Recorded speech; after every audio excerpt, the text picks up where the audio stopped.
Oscar Piastri in Bahrain Dreamland as the Australian driver claims pole position for the Bahrain Grand Prix. The reason it's Dreamland is because teammate and championship leader Lando Norris will start from sixth. Elsewhere, Red Bull suffered a very difficult day, as did Lewis Hamilton. But a big talking point is a bizarre penalty for Mercedes following a very unusual incident. From Racing News 365, my name is Nick Golding, and I'm delighted to be joined, as always, by lead editor Ian Parks. Ian, let's start with the one thing that we knew from certain as soon as qualifying finished: Oscar Piastri on pole position, and one which could prove pivotal come Sunday evening. It was all relatively comfortable for Oscar, wasn't it? Andrea Stella came out with the ideal word to describe Oscar's display over that qualifying at the Bahrain International Circuit. One word: flawless. Didn't put a wheel out of place. It was a little bit closer than perhaps many people would have expected, bearing in mind just how close George Russell was in his Mercedes at the end of that session. Ferrari's Charles Leclerc, of course, up there as well, not that far away. However, we are going to get on to Mercedes, as you've rightly said, because, of course, George will not start from P2 on the grid, as it came out, as it emerged in the final classification. He is going to be demoted along with teammate Kimi Antonelli by one grid spot. So he drops down to third. Charles Leclerc now on the front row alongside Oscar Piastri. And the reason being, as you're saying it, somewhat unusual circumstance regarding those one-place grid penalties. We saw in Q2 that Esteban Ocon in the Haas had quite a heavy crash that naturally brought out the red flag, session halted, and Mercedes decided to go and line up at the end of the pit lane, as teams and drivers ordinarily do, to try and get that early trap advantage, try and get that clear air. However, they did so bearing in mind that an actual instruction had not gone out yet with regards to when the pit lane was open for them to enter into. There was a message that went up. It was misread or misinterpreted incorrectly by Mercedes. The drivers were sent out, and they should not have been done so because the message was not clear. It hadn't been given a specified time as to when that pit lane was going to be open. So, as I say, Mercedes went before the stewards. They argued that it should have been a financial penalty and not a sporting one. The stewards disagreed. They felt in this instance that a sporting penalty was sufficient.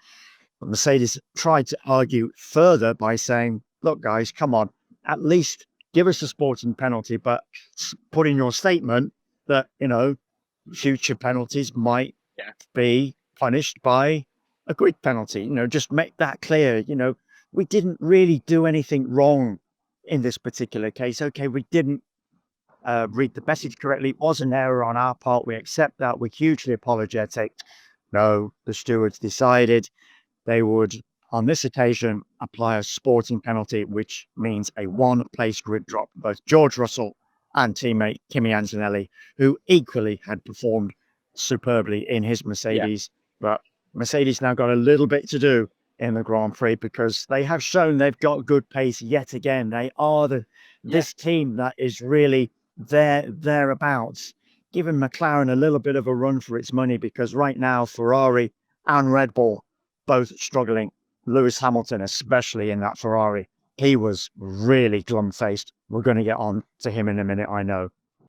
Given a couple of changes, I'll quickly go through the top 10 now with the help of my laptop, just in case we face further technical difficulties. It's been an interesting weekend, folks, but it is, of course, Oscar Piastri on pole position with Charles Leclerc now in second. George Russell demoted, as Ian said, to third. Pierre Gasly for Alpine will start in a remarkable fourth. Kimi Antonelli demoted to fifth. Lando Norris and appears in sixth. Max Verstappen seventh. Carlos Sainz in eighth. Lewis Hamilton ninth. And Yuki Tsunoda making it into P10 in just his second Red Bull appearance. But Ian, at least in McLaren, obviously elation on Oscar's side of the garage. But I mean, what words can you use to describe Lando? Because the car is quite clearly rapid this weekend. But as we've seen in the past, Lando just couldn't put it together. just sheer despondency Yeah. on his side. He he came to the written media pen, and I don't know how he came across in the TV interviews that he'd circulated around prior to joining us, but he was beating himself up on the next level. I mean, we know that Lando is super critical of himself when things don't go right, when he's not happy with the car. On this occasion, as I say, this was him just really wading into himself from left, right, and center. If he could have given himself an uppercut, I'm sure he would have done the same as well.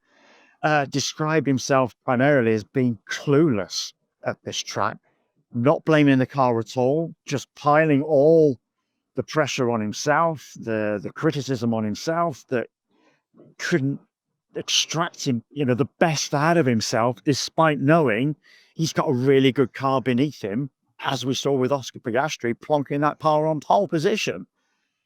Andrea Stella was asked a question afterwards about, Lando being like this. Is it what to do with him when he's like that? And as far as Andrea is concerned, he would rather have a driver that does take it upon himself to be that way. That, at least Lando wasn't criticizing the team, he wasn't criticizing the car, and he was quite praiseworthy of Lando for, as I say, for being like that. Which, how do you handle a guy like that? And when he's that despondent, to then get him up for a Grand Prix in which he's starting sixth, when he knows that he should at least be on the front row of the grid. And Andrea simply turned around and said it just takes conversation. So it's going to take a hell of a conversation between Andrea and whoever, Will Joseph maybe, Lando's race engineer, to say, look, Lando, come on, you can do this. Let's get yourself out of this funk, and just, you've got the talent, you've got the car, just do what you can. So will we see a different Lando Norris on track tomorrow? We'll have to wait and see, of course. But right now, not sure how he's feeling a couple of hours after he gave that Penn Media interview, but we will see on Sunday, because both he and Lewis Hamilton, oh, good Lord, Lewis Hamilton as well, another one, just sheer despondency. It was a really bizarre interview with Lewis, mate. Very, very strange. He was mumbling his way through his interviews. He was so quiet. I was holding my phone literally inches from his mouth because it was so difficult to make out what he was saying. And I know you were listening back to the audio to write an article from it. And you were struggling to hear what he was saying. We got literally a few sentences out of Lewis because the audio, the words were just not clear at all. You could barely hear it. The strangest interview I think I can recall in a long time with Lewis.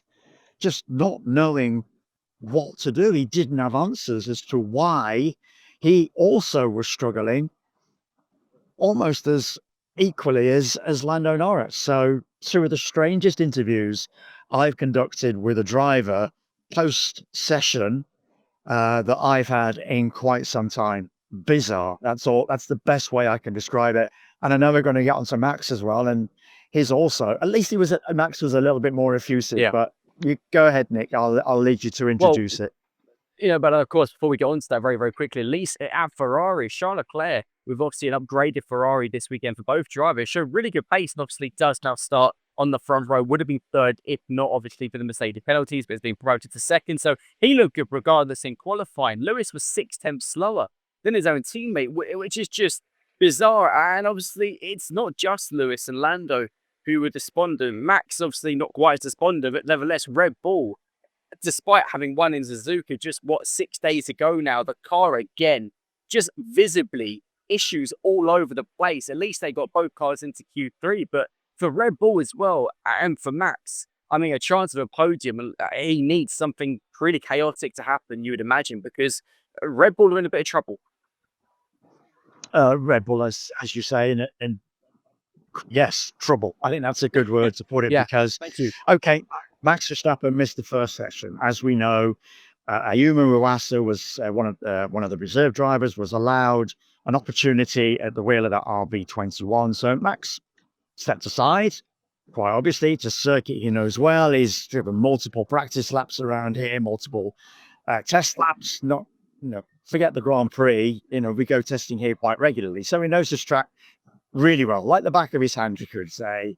So not really too much to read into the fact that, he missed that first session. But ever since he's got into that car, he has complained about it left, right, and center. Balance issues, brake issues, especially. Once again, as we, he used the phrase that pretty much as Christian Horner used post-practice in the Japanese Grand Prix weekend, that they turned the car upside down. On this occasion, unlike at Suzuka, where they managed to get that car working, to use Max's phrase, nothing worked on this occasion. No matter what they did to it, just could not get the performance. Really not a happy chappy with that car right now. And from his position on the grid, as you say, it's going to be a real struggle for him to get very good points out of this. And we could, by the end of this Grand Prix, we could have a new leader with the championship, depending on how everything plays out. Oscar Piastri could be leading this championship for the first time in his relatively young career. So a lot to get through in the Grand Prix. Max not happy, Lewis not happy, Lando not happy, George not happy because he said in his pen interview that if we got a penalty, it'd be ridiculous. Kimi Antonelli is not going to be happy because he has equally got a penalty. The only drivers really coming out of that qualifying session with any degree of happiness are going to be Oscar Piastri and Charles Leclerc, who's, of course, now going to be starting on the front row due to George's penalty. My word, what a qualifying session that was. What an aftermath we've had from that qualifying session. And who knows what kind of race we're going to get now following that. Well, angry drivers normally means lots of action, so I think do not miss Sunday's race. But there's one name, Ian, and just to finish us off, I'm disappointed you didn't just name in drivers who are going to be happy, because I think one of the happiest is going to be Pierre Gasly, of course, had qualified in 5th. He's been promoted to 4th in the Alpine. Tremendous by Pierre. I mean, the Alpine car, I've got to say, it's looking pretty good in Bahrain. It's not looking too bad at all for them. Yes, as you say, let's add him to the happy list compared to the unhappy list with regard to the majority of the drivers that came out of that session. Because, yes, great performance by Alpine. They've really built on the test session that we had here. Yeah. They came out of the test feeling, we've got a really good car here, actually, guys. But for whatever reason, they've not been able to take that step forward from the 3 days of testing we had at this circuit at the end of February. Was it something to do with the conditions? Obviously, a hell of a lot cooler back then at the end of February compared to the way it's been over here. But they've really managed to get the car working. They got the car in a good place. Going to give a shout out to Jack Doohan as well, just 0.017 seconds away from joining Pierre in Q3. He was, let's put him in the unhappy club.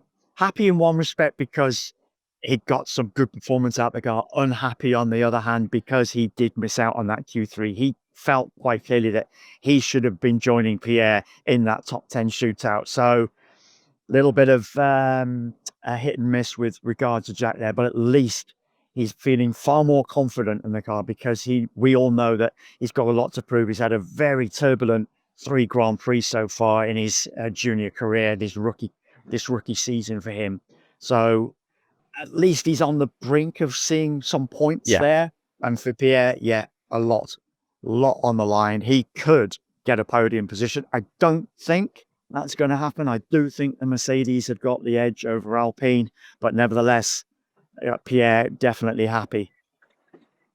Well, I apologise quickly for any noise in the background. The Formula race has just finished, so they're hastily taking everything down to ship it off to Monaco. But Ian, amazing stuff as always. So those who are watching this video, be sure to let us know your thoughts on qualifying, who you think is going to win the race in the comment section below. Actually, like this video if you think Oscar is going to convert pole position into the win. And on top of that, if you can subscribe to the channel, that would be amazing. For myself and Ian, we will see you after the race on Sunday. See you later. Take care as always, folks.